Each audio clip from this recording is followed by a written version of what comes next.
Romanos 12, do 1 ao 8. A minha versão é a NVI, Nova Versão Internacional. Diz assim a palavra do Senhor. Verso 1.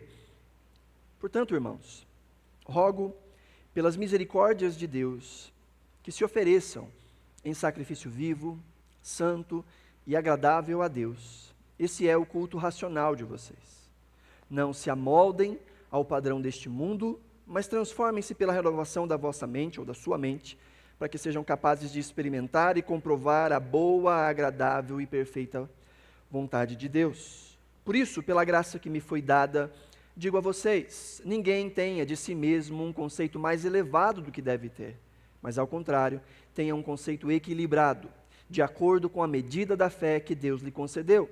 Assim como cada um de nós tem um corpo com muitos membros, e esses membros não exercem todos a mesma função, assim também em Cristo nós, que somos muitos, formamos um corpo, e cada membro está ligado a todos os outros.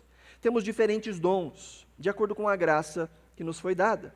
Se alguém tem o dom de profetizar, use-o na proporção da sua fé. Se o seu dom é servir, sirva. Se é ensinar, ensine. Se é dar ânimo, que assim faça. Se é contribuir, que contribua generosamente. Se é exercer liderança, que exerça com zelo. Se é mostrar misericórdia, que o faça com alegria. Vamos orar, queridos. Diante da Tua palavra, Senhor, mais uma vez, nosso coração se inclina, sabendo que é o Senhor que nos dá a capacidade de discernir, de entender, de compreender a Tua palavra, de não só internalizá-la, mas de transformá-la em prática.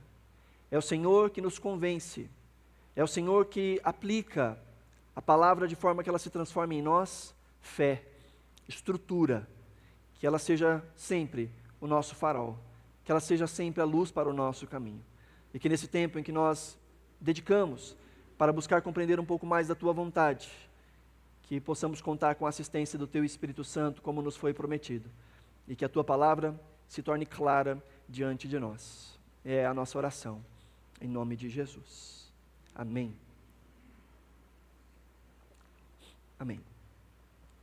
Queridos, nós temos ao longo desses últimas semanas pensado a respeito de mordomia cristã, da administração, daquilo que o Senhor nos traz às mãos, e não só de recursos financeiros, mas falamos um pouco sobre as nossas prioridades, falamos um pouco sobre o nosso tempo, e hoje nós vamos falar um pouco sobre as nossas aptidões, os nossos talentos. Se nós fôssemos sumarizar todas as coisas que Deus nos deu para gerir, muito provavelmente todas as coisas se encaixariam em uma das 4 categorias que nós temos pensado aqui. Nós temos usado a letra T para ficar mais fácil de entender e de memorizar, falando sobre os 4 T's da mordomia cristã. A respeito do tempo, dos talentos, dos tesouros e do nosso templo. Templo como sendo o nosso próprio corpo. Tudo aquilo que envolve a administração da vida vai se encaixar em uma dessas categorias. Ou fala a respeito do uso do nosso tempo, ou fala a respeito do uso das nossas aptidões, da nossa influência, do nosso talento. Ou fala a respeito também do uso dos nossos recursos, e aí sim, recursos materiais. Ou a respeito do uso do nosso corpo, da estrutura que nós temos, não só biológica, mas também de tudo aquilo que nos compõe como indivíduos, o nosso intelecto, a nossa formação, as nossas aspirações, os nossos desejos, tudo aquilo que somos como indivíduos. Tudo isso nos foi dado pelo Senhor. O Senhor tem construído isso na nossa história. O Senhor tem nos dado não só como algo que Ele deu lá atrás e nunca mais deu, mas como algo que Ele tem nos abastecido diariamente. Todos os dias nós recebemos mais 24 horas até que Ele nos chame, até que nós voltemos para casa. Todos os dias recebemos mais oportunidades do Senhor. E todos os dias o Senhor também vai nos dando a oportunidade de afiarmos, de aprimorarmos os nossos dons e os nossos talentos. Quando nós meditamos sobre essa ideia de talento, nós vimos que quando a Bíblia fala em Mateus 25 sobre talento, estava falando ali sobre uma unidade de medida de recursos financeiros, peso de ouro ou peso de prata. Mas dentro da nossa cultura, a expressão talento, hoje em dia tem sido usado muito mais para habilidades, aptidões. Então, a partir de agora, quando eu falo de talento, eu estou falando neste sentido, daquilo que o Senhor nos deu como qualificações ou como especializações dentro das coisas que Ele nos pede para fazer. Veja só que interessante. O Senhor não só nos dá instruções do que nós devemos fazer e como nós devemos fazer, mas Ele nos abastece com capacidade para fazer aquilo que Ele nos chamou a fazer. Quando Deus nos criou e nos disse para que tivéssemos com Ele relacionamento, para que tivéssemos uns com os outros relacionamento, e para que tivéssemos um relacionamento abençoado com a criação que Ele nos deu para governar, o Senhor nos dotou de capacidade para isso. O Senhor nos dotou de ferramentas para isso. De uma forma ampla, há coisas que todos nós temos. Mas de uma forma específica, Deus nos deu habilidades específicas. Deus nos deu qualificações específicas. Há coisas em que eu sou bom que talvez você não seja. E muito provavelmente existem coisas que você é bom em que eu não sou. Nós temos características diferentes. Isso não só características naturais, mas também características desenvolvidas. Cada indivíduo é único, e isso você sabe muito bem, mas não só único na sua impressão digital, não só único no tipo de desenho da sua íris, não só único nesses aspectos, mas único também na sua formação, na sua capacitação dada por Deus para o desenvolvimento de algo. Isso é muito lindo, que Deus escolheu manifestar a sua graça nesse mundo por meio do seu povo, que é diverso, que é múltiplo. Então cada um de nós tem uma fagulha, uma centelha, uma particularidade dessa graça manifesta de Deus que passa especificamente por nós. E de maneira única ela passa por nós. Então todos nós somos abençoados e abençoadores nessa troca mútua. Nós somos chamados para isso. Então, quando pensamos sobre administração, isso fala sim de responsabilidade, mas fala principalmente de privilégio, daquilo que privilegiadamente nós recebemos da parte do Senhor para administrar. O texto que está diante de nós, que nós lemos de maneira corrida aí, nos fala o motivo principal disso tudo. E é aqui que eu gostaria de que nós tivéssemos o coração bem atento. O resto é aplicação. E a aplicação é importante. Mas se eu não entender a base, se eu não entender a motivação, as aplicações elas perdem completamente o sentido. Por que é que nós fazemos o que nós fazemos? E Paulo começa no capítulo 12 com a expressão portanto. Ele diz, portanto, irmãos, eu rogo pelas misericórdias de Deus. Antes de apresentar todas essas aplicações, Paulo começa dizendo, portanto, irmãos, pelas misericórdias de Deus, eu faço a vocês um pedido, uma súplica, para que vocês venham a agir de determinada forma. Essa ação está pautada em alguma coisa. Por isso ele começa dizendo, portanto. E que portanto é esse? Tudo aquilo que ele expôs ao longo dos 11 primeiros capítulos. E se você ainda não leu a carta de Paulo aos Romanos, eu recomendo que você comece amanhã. Que você não termine a semana sem ler a carta de Paulo aos Romanos. Porque ela é um grande compêndio, um grande resumo de toda a fé cristã. Se você entender Romanos, você entendeu a Bíblia toda. Romanos é um grande resumão de toda a obra de Cristo. Começa falando da nossa queda, do nosso pecado, do nosso problema, até passar pela obra redentora de Cristo, que sendo judeu e vindo para os judeus, não foi recebido pelos judeus, mas Deus usou aquilo que os judeus desprezaram para ser bênção para nós que não somos judeus. Então Paulo vai tratar de como a fé chegou até os gentios, de como ele pregou aos gentios. E o finalzinho do capítulo 11, se você ainda está com a Bíblia aberta aí, o finalzinho do capítulo 11, Paulo vai explodir em louvor diante de tudo aquilo que ele falou. E no capítulo 11, no versículo 33, ele diz, ó a profundidade das riquezas, da sabedoria e do conhecimento de Deus. Quão insondáveis são os seus juízos, inescrutáveis os seus caminhos. Quem conheceu a mente do Senhor? Ou quem foi seu conselheiro? Quem primeiro lhe deu para que ele o recompensasse? Pois dele, por ele, para ele são todas as coisas. A ele seja glória para sempre. Amém. Paulo termina a exposição de todo o Evangelho nesses 11 capítulos com um hino de louvor ao Senhor. Então começa o capítulo 12 com uma nova sessão, que é a aplicação deste entendimento. Uma vez, como se Paulo estivesse dizendo, se vocês entenderam tudo isso que eu falei, existem ações práticas que são decorrentes deste entendimento. Se vocês de fato entenderam o Evangelho que está sendo exposto, existem coisas que vão saltar de vocês. Por isso ele diz, portanto, irmãos, diante de tudo que eu falei, eu rogo a vocês, por essas misericórdias de Deus. Toda essa misericórdia abundante que eu apresentei para vocês nesses 11 primeiros capítulos. Eu peço a vocês que vocês venham a agir de determinada maneira. E do capítulo 12 até o final dessa carta, Paulo vai dando aplicações práticas de como viver para a glória de Deus, de como agradar ao Senhor. E aqui eu preciso abrir um parênteses que é extremamente importante. Tudo que nós estamos falando aqui, de administração da vida, fala de coisas que são muito práticas, fala de coisas que tocam o nosso dia a dia e das quais nós podemos nos beneficiar. E essas coisas que estão sendo expostas aqui, estão sendo expostas como a vontade de Deus, como aquilo que agrada a Deus. Mas há algo que nós não podemos confundir, queridos. Dizer que algo agrada a Deus não significa dizer que nós seremos amados se. Presta bem atenção nisso. Há muitos que confundem agradar a Deus por ser amado por Deus. Há muitos que dizem, eu vou fazer isso porque isso agrada a Deus. Como quem diz, eu quero ser amado por Deus, então eu preciso fazer isso, senão Deus não vai me amar. Ou outros vão dizer, eu não vou fazer isso, porque isso desagrada a Deus. Então também estão pensando, eu não vou fazer isso, porque se eu fizer isso, Deus deixará de me amar. E há algo que nós precisamos entender, queridos. O amor de Deus por nós, seu povo, não está condicionado ao nosso desempenho. Deus não nos ama por nada que nós façamos.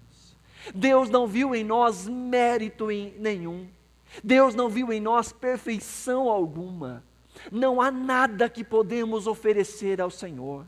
Não há nada que Deus possa retirar de nós. Não. Nós precisamos entender que tudo que nós fazemos, fazemos por quê e não para. Tudo que nós fazemos, fazemos porque Deus nos ama e não para que Deus nos ame. Amém, queridos?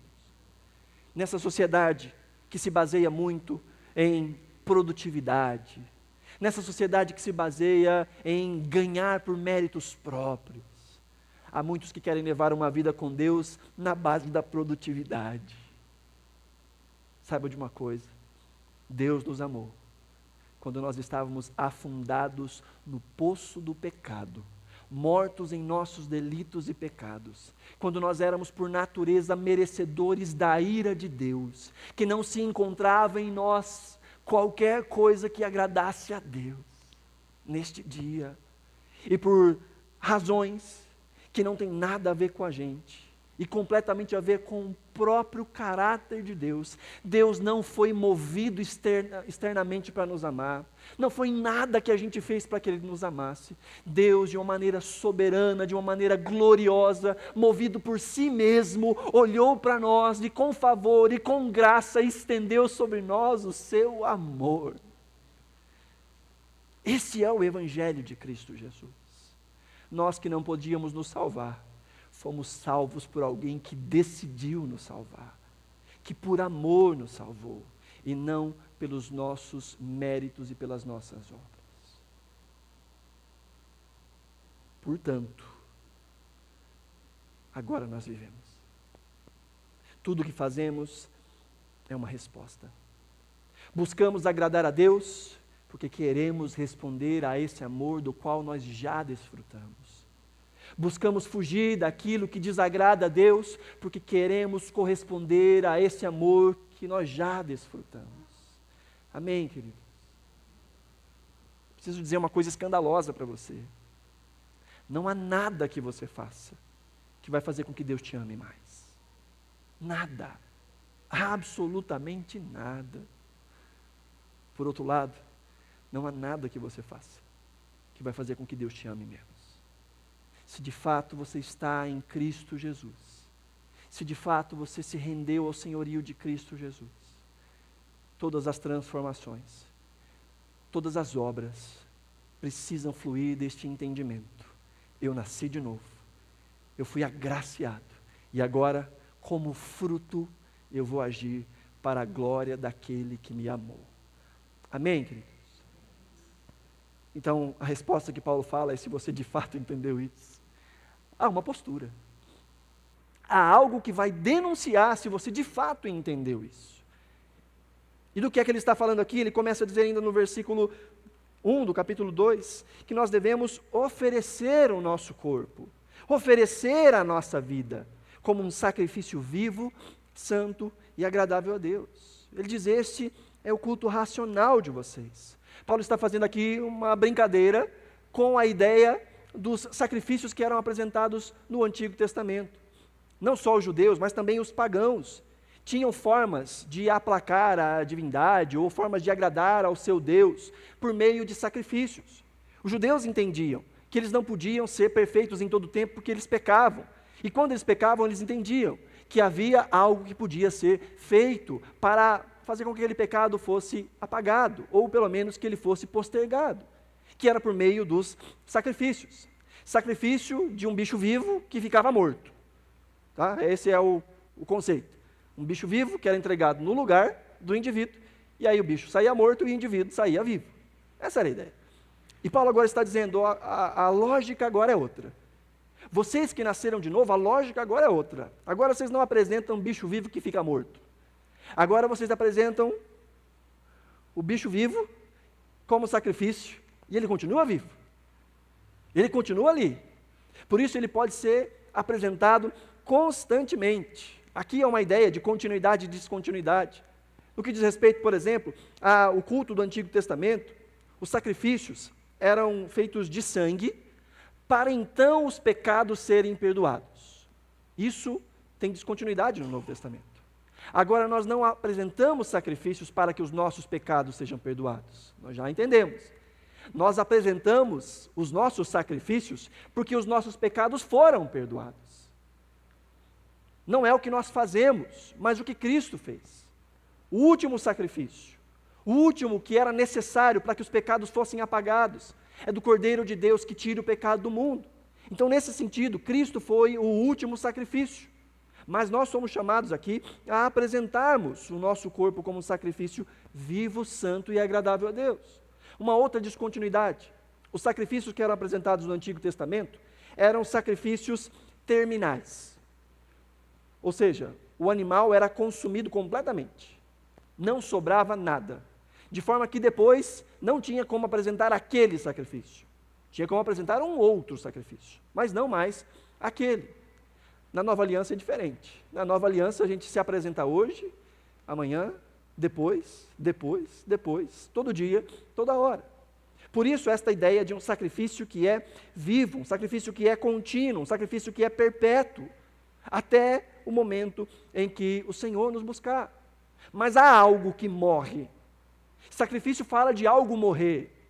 E que algo é esse que morre? Que algo que é esse que é apresentado continuamente como sacrifício?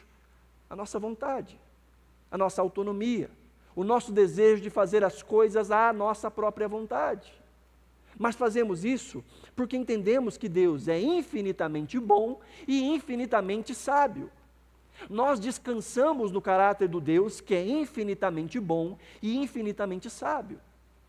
Por isso, se eu tenho de fato essa consciência, que o Deus com quem eu me relaciono é infinitamente sábio, e que Ele não quer o meu mal, Ele é um Deus, como nós cantamos aqui várias e várias vezes, Ele é um Deus que é bom.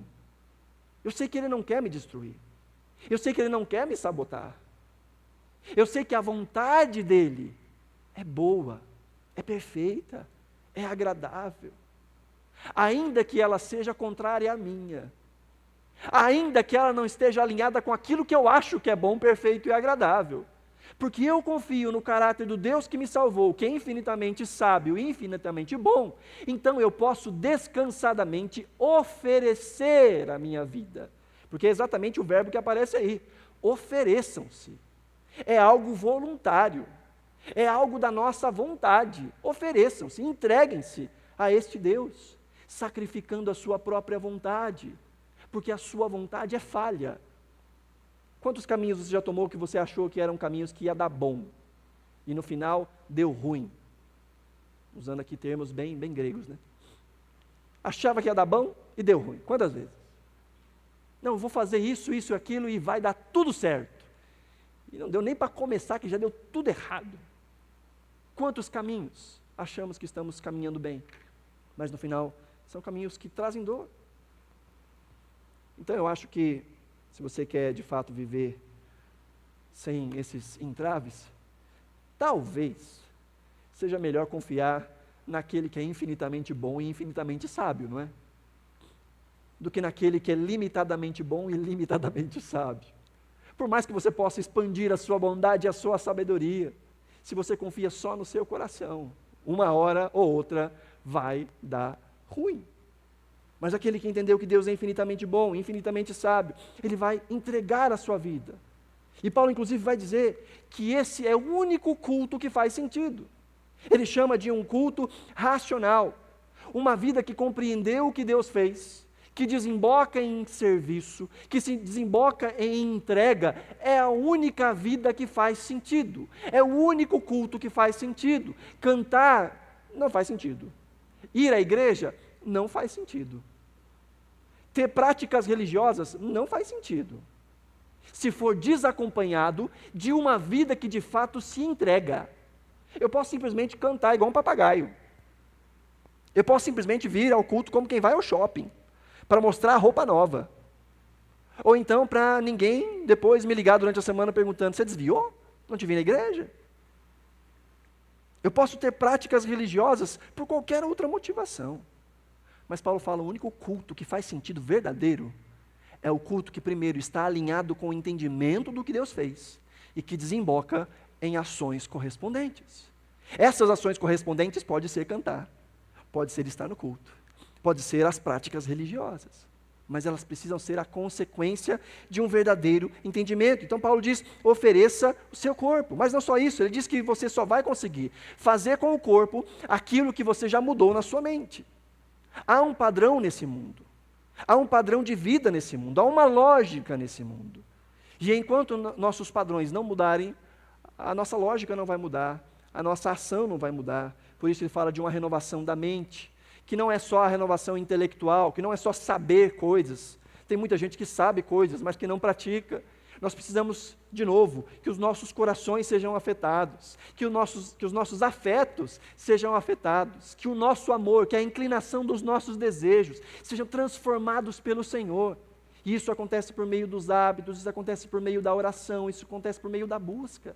E assim o nosso coração vai sendo transformado e a nossa mente vai sendo renovada. O que vai desembocar em uma atitude de serviço. Veja, se o padrão é outro, se a lógica é outra, então Paulo vai dizer no versículo 3, por isso, pela graça que me foi dada, eu digo a vocês, ninguém tenha de si mesmo um conceito mais elevado do que deve ter. Ao contrário, tenha um conceito equilibrado de acordo com a medida da fé que Deus lhe concedeu. Mais à frente, Paulo vai apontar aqui várias ações, vários tipos de dom. Mas antes ele diz, não pense você, que porque você tem um dom A ou um dom B, que você é maior ou melhor do que os outros. A lógica cristã não é a lógica da produtividade. A lógica cristã não é a lógica do merecimento. Não é a lógica de que se eu conseguir atingir todos os meus parâmetros, então eu me sinto bem. Ou se eu não atingir todos os parâmetros, eu me sinto mal. Não é essa a lógica cristã. A lógica cristã é essa que entende o que foi feito em seu favor. E por isso age. Que entende que eu sou um pecador, que eu sou completamente perdido, que eu não tenho nada a oferecer ao Senhor. E isso humilha o nosso coração. Mas por outro lado, eu sei que mesmo sendo isso, Deus, em sua infinita graça, bondade e misericórdia, me amou e enviou o seu Filho para morrer por mim. E isso me coloca de pé. Se eu entendo que eu não tenho nada para oferecer, eu digo, eu preciso do Senhor. Mas se eu entendo que Ele me ofereceu tudo em Cristo Jesus, que Ele me coroou com essa nova vida, eu me coloco de pé e eu digo, eu quero viver para sempre amando e servindo ao Senhor. E isso me deixa seguro. Porque se Deus me amou lá atrás, quando eu não tinha nada para oferecer, agora eu também não tenho nada para oferecer. Então eu posso estar seguro. Se eu consigo, Deus me ama. E se eu não consigo, Deus me ama. Então isso me deixa seguro. E como isso me deixa seguro, isso também me coloca em movimento. Me coloca em ação. Porque entenda isso, queridos. Se eu de fato entendi isso tudo, todo esse entendimento, necessariamente, precisa desembocar em serviço. Precisa desembocar em ação. Precisa desembocar em abençoar. Porque o serviço é uma resposta. É o que nós vemos aí no versículo 4. Do verso 4 até o finalzinho, versos 4 e 5, Paulo fala da unidade. E do verso 6 em diante, Paulo fala da diversidade. Ele vai usar aqui a famosa analogia do corpo, que é composto por muitos membros, mas que essa quantidade absurda de membros forma uma unidade, um corpo, um organismo, que é interdependente. Paulo diz aí no versículo 4, assim como cada um de nós tem um corpo, com muitos membros, e esses membros não exercem todos a mesma função, assim também em Cristo, nós, que somos muitos, formamos um corpo, e cada membro está ligado aos outros. A ideia aqui é de nós estarmos ligados com as nossas individualidades, para que estas individualidades reforcem a beleza desse corpo. É diversidade em prol da unidade. E aí no versículo 6 em diante, ele passa a apresentar aí vários dons, várias características, várias aplicações. Essa não é a única lista que nós encontramos nas Escrituras, essa é uma das grandes listas de Paulo, mas nós vamos encontrar mais dons e talentos ali em 1 Coríntios capítulo 12, nós vamos encontrar em Efésios capítulo 4, nós vamos encontrar o apóstolo Pedro também falando sobre dons, sobre a utilização de dons, lá na primeira carta, no capítulo 4, finalzinho do capítulo 4, nós vemos aplicações. Essa lista que Paulo está apresentando aqui não é uma lista exaustiva. O que ele está reforçando é, existem diversos tipos de forma de abençoarmos uns aos outros. E estas formas nos foram dadas por Deus. E essas capacitações nos foram dadas por Deus. Deus compartilhou essas aptidões. Deus compartilhou essas especialidades. Há coisas que a gente faz muito melhor do que outros, e aí de maneira individual. Isso foi uma dádiva do Senhor. Tanto em critérios de dons espirituais, depois a gente vai pensar o que seria dons espirituais, como de dons naturais, habilidades, aptidões. Tem gente que cozinha muito bem. Tem gente que queima até se for ferver a água. Tem gente que não sabe fazer um miojo direito. Não dá. Não é a aptidão dessa pessoa.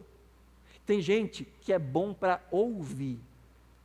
Que parece que quando você senta do lado da pessoa, parece que abre um orelhão gigante assim do seu lado, e o seu coração só vai se derramando, porque aquela pessoa tem a aptidão, a habilidade de ouvir. Tem gente que é bom para consertar coisas, para o uso das mãos, tem gente que é bom para costurar, tem gente que é bom para uma série de coisas, tanto de ações concretas, como de ensino, aconselhamento. Tem gente que tem a aptidão de decorar pedidos de oração. Conheci uma senhorinha numa igreja, a senhorinha já deve ter encontrado Jesus faz tempo, porque na época que eu conheci ela já estava com a fichinha na mão já. Mas ela tinha uma capacidade de decorar os pedidos de oração dos irmãos. Ao longo da semana, às vezes encontrava com a irmãzinha, eu estou orando por fulano, que domingo na igreja pediu isso. Estou orando por fulano, que a minha vizinha, tem umas 3 semanas que o marido dela está doente, eu tenho orado por ela. A pessoa que ouve e guarda motivos de oração. Aptidões. Eu tenho dificuldade quando a pessoa me fala o nome aqui na frente, para eu lembrar de novo, repetir. Eu tenho dificuldade. Aptidões. Isso tudo é dádiva do Senhor.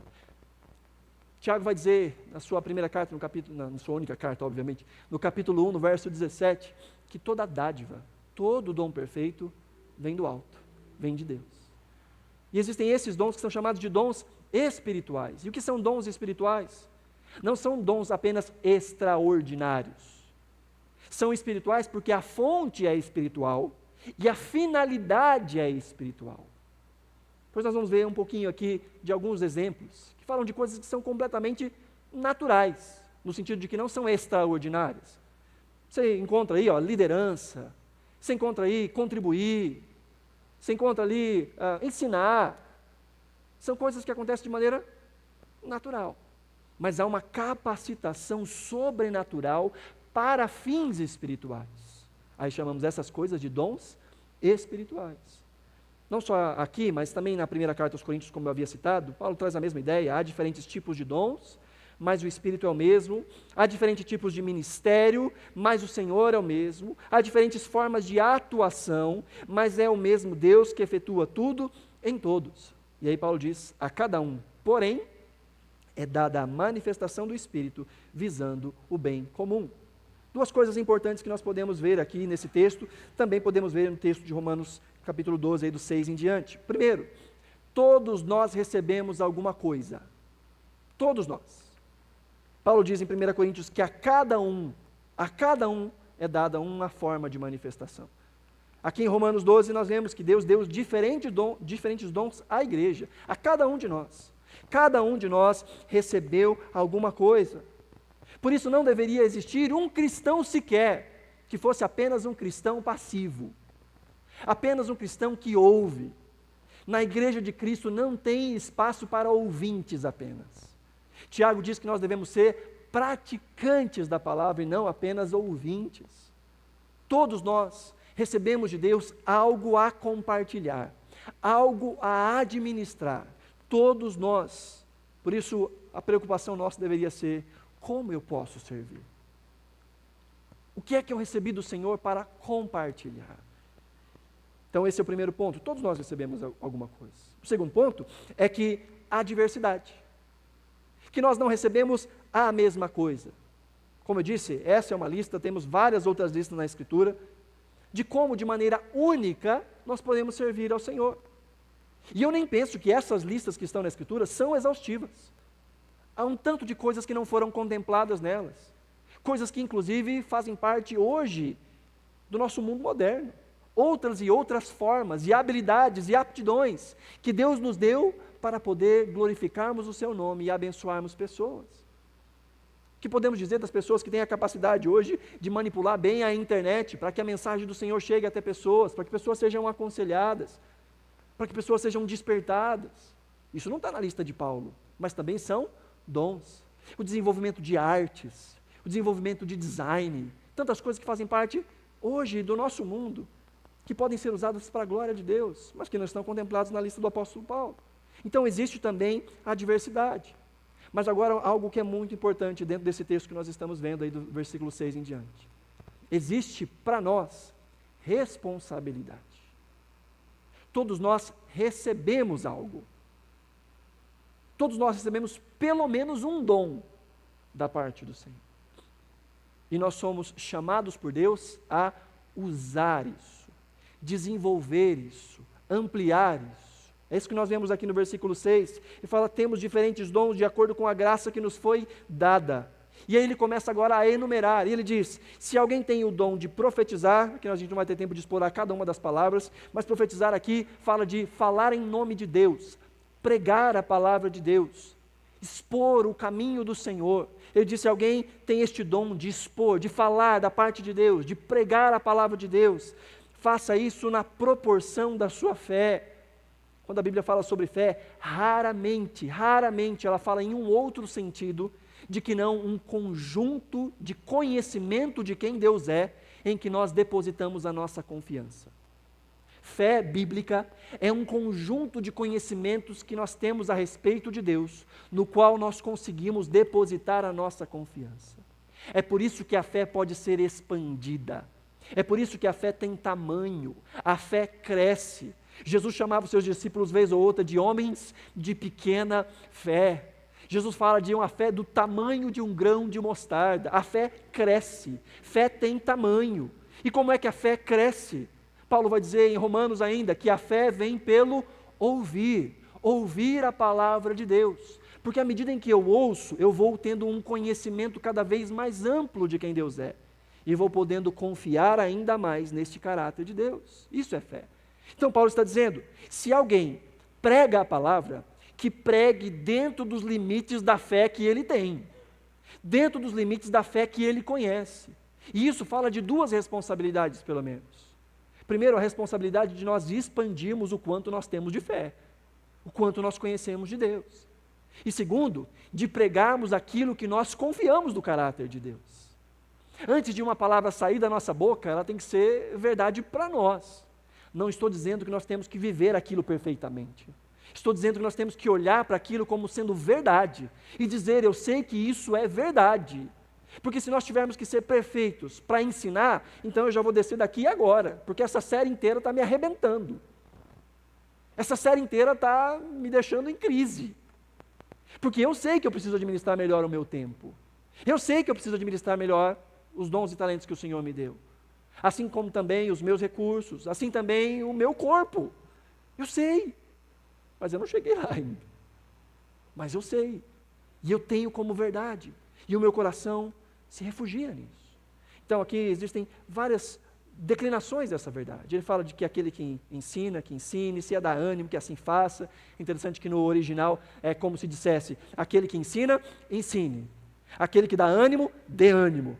Aquele que contribui, aí sim ele amplia, que o faça generosamente. A ideia é, se for para fazer, faz direito. Faça o seu melhor. Dê o seu tudo. E amplie o seu tudo. Para que cada vez você tenha um tudo melhor para dar ao Senhor. A ideia é, vai polindo o seu dom. Vai ampliando, vai trabalhando com o seu dom. E aqui ele fala de coisas que são extraordinárias, ele fala sobre aqui esse dom da misericórdia. Misericórdia é estar na dor do outro, naquelas situações em que ninguém quer estar. É estar no meio da miséria do outro, de maneira alegre, de maneira completa. É gente que tem um tipo de dom, e eu conheci pessoas assim, que se ofereciam para cuidar de pessoas acamadas, de limpar pessoas acamadas, de trocar ferimentos, de trocar ataduras de pessoas acamadas, e de que faziam isso com alegria, que se colocavam nas situações mais miseráveis da vida de um ser humano, nas situações mais dolorosas, coisas que talvez a gente ficaria com nojinho, viraria o rosto, mas receber um dom sobrenatural de misericórdia. Mas existem coisas aqui que são tão naturais.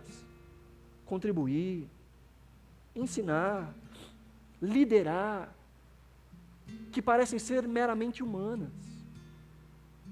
Mas Paulo está dizendo, todas essas coisas podem ser usadas para a glória de Cristo. E nós recebemos alguma dessas coisas. A grande questão é, o que é que nós recebemos? O que você recebeu para partilhar? E essa é a pergunta de $1 milhão.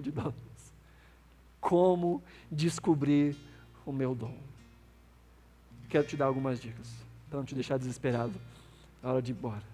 Primeiro, ore. Deus é o mais interessado em que você entenda qual é o seu dom. Por isso busque com afinco. Busque no Senhor. Peça para que Ele te revele, para que Ele te dê direção. Mas também busque informação. Busque formas de aprender como servir. Veja o que outros estão fazendo. Veja o que outras pessoas e como outras pessoas estão servindo. Busque informação. Aprenda mais sobre as categorias de serviço. Pedro vai dizer no finalzinho da sua carta, primeira carta no capítulo 4, ele diz que existe aqueles que são chamados para falar e aqueles que são chamados para fazer. E aqui já dá uma ajuda boa para a gente. Às vezes eu não tenho habilidade nenhuma para falar, então eu vou procurar coisas na categoria do fazer. Quais são as coisas que eu posso fazer, em que eu sou bom nessas coisas? Busque informação, mas não só isso. Olhe também para a sua vida aquilo que você faz com fluidez, com efetividade. As coisas, não estou falando de coisas que são fáceis de fazer. Eu estou falando de coisas em que você faz mais fácil do que outras. Fluidez, que flui. Não estou dizendo que não tem esforço. A pessoa que tem o dom da fala, o dom da pregação, ela precisa estudar, ela precisa ler, ela precisa aprender. Mas quando fala, flui. É disso que eu estou falando. De procurar na sua vida as coisas que você faz melhor. As coisas que você faz bem. As coisas que, quando você está fazendo, as pessoas ficam tranquilas, vai sair. Porque essa pessoa faz isso muito bem. Por isso, não confunda aptidão com desejo. Às vezes você tem o desejo de fazer alguma coisa, mas você não tem aptidão para aquilo. Eu conheci uma irmãzinha, tadinha, que ela tinha o desejo de cantar. Mas ela era desafinada até batendo palma. E ela dizia, o meu dom é o dom do canto. Aí eu falava, irmã, então vai fazer uma aula de canto para ver se dá uma polida nesse dom, que não dá. Aí um dia ela falou assim, isso é muito desaforado. Deus não ouve o coração? Eu falei assim, Deus ouve o coração, mas a igreja ouve a sua voz. Então se Deus ouve o coração, fica cantando para Deus. Porque quando nós servimos, nós queremos fazer o nosso melhor. E às vezes eu tenho o desejo, mas eu não tenho aptidão. E por que isso é importante, queridos? Porque quando eu forço o meu dom em um lugar onde eu não tenho dom, eu cometo 2 crimes. O primeiro, eu tiro o lugar de alguém que devia estar ali. E segundo, eu não estou no lugar onde eu deveria estar, e isso vai fazer falta. Por isso busque essa fluidez nas coisas que faz, isso são bons indicativos. Quarto, esteja atento às confirmações dos outros. Principalmente a confirmação da igreja. Aquilo que nós fazemos, as pessoas vão reconhecer. Uma pergunta legal. Para o que é que as pessoas mais te procuram? Isso pode ser um bom indicativo daquilo que estão enxergando como dom em você. Ah, só aparece do meu lado gente complicada. E fala os problemas, e deságua em mim. Já parou para pensar por quê? Já parou para pensar que talvez Deus tenha colocado em você o dom do aconselhamento? Ou simplesmente o dom da escuta? Nesse mundo em que está todo mundo falando, não tem ninguém ouvindo e as pessoas só precisam de um ouvido emprestado. E talvez você não precise nem dar um conselho, nem falar nada, você só precisa ouvir. Por último, queridos, testando, tentando e errando. Ah, eu não sirvo para o ministério infantil. Você já tentou? Ah, eu não sirvo para fazer isso, fazer aquilo outro. Você já tentou? Tente. Se der ruim, deu bom. Porque até uma porta fechada é a resposta do Senhor. Eu sei, bom, isso aqui não é uma coisa a menos para eu me preocupar. Jean, mas e se eu ainda assim não descobri, como é que eu faço? Bom, primeiro a gente tem que entender que eu desperdiço os meus dons quando eu não busco descobrir qual foi o dom que eu recebi. Que também eu desperdiço os meus dons quando eu conheço, mas eu não coloco eles em ação. Mas também que eu desperdiço quando eu não me empenho em aprimorar os dons que eu tenho. Quando eu tento forçar um dom que eu não tenho. E quando eu faço do dom a minha identidade e não a minha ferramenta para servir. Assim eu estou desperdiçando os meus dons. Mas como é que eu vou polir se eu não sei? E se eu não identificar? E eu quero terminar aqui com essa senhora, a Dona Sophia Miller. Não sei se você conhece a Dona Sophia Miller. A Sophia Miller, ela foi missionária no Brasil durante 40 anos.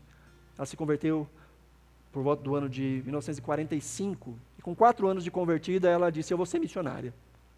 E aí ela entrou no barquinho lá na Colômbia e veio descendo pelo rio Içana. Ela queria chegar nas tribos indígenas da Colômbia, mas por um erro de trajeto, ela acabou parando no Brasil, em meio aos nossos indígenas. E ali ela ficou durante 40 anos, trabalhando com 2 etnias, com os Curipacos e os Baniwawa. E ali ela ficou 40 anos, em que ela alfabetizava os índios pela manhã, ela pregava a palavra à tarde, traduzia o Novo Testamento, e ia para outras aldeias, e assim foi. 40 anos entregue diante do Senhor. E um pouco tempo antes de morrer, isso no ano de 1995, um jornalista foi até ela e fez a famosa pergunta: como você descobriu o seu chamado? Como você foi chamado? E aí a resposta da Sofia foi: eu jamais tive um chamado. Eu li uma ordem e obedeci. Talvez você vai passar um tempão aí tentando descobrir o dom. Talvez leve tempo, ou até não descubra. Mas fique tranquilo. Você está ombreado por muitos e muitos irmãos que nunca entenderam um dom específico, mas que foram fiéis em todas as oportunidades que tiveram de servir. Em tudo aquilo que vier à sua mão, faça como que para Deus e não para homens. Enquanto você se coloca de pé para aplicar e pensar, os irmãos que vão distribuir a ceia já podem estar aqui à frente. Primeiro, busque com diligência descobrir os seus dons, mas não dependa dessa descoberta para servir. Faça o melhor em toda oportunidade que você tem de servir. Segundo, diversidade é a obra do Espírito Santo. Seja grato por suas aptidões e também pelas aptidões dos outros. Por isso não dê espaço nem à inveja, nem à comparação, e muito menos à cobrança injusta.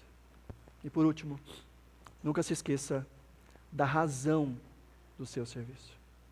Nós servimos por amor e não para sermos amados. Servir é responder de maneira generosa a essa graça que é derramada sobre nós. Amém, queridos? Amém?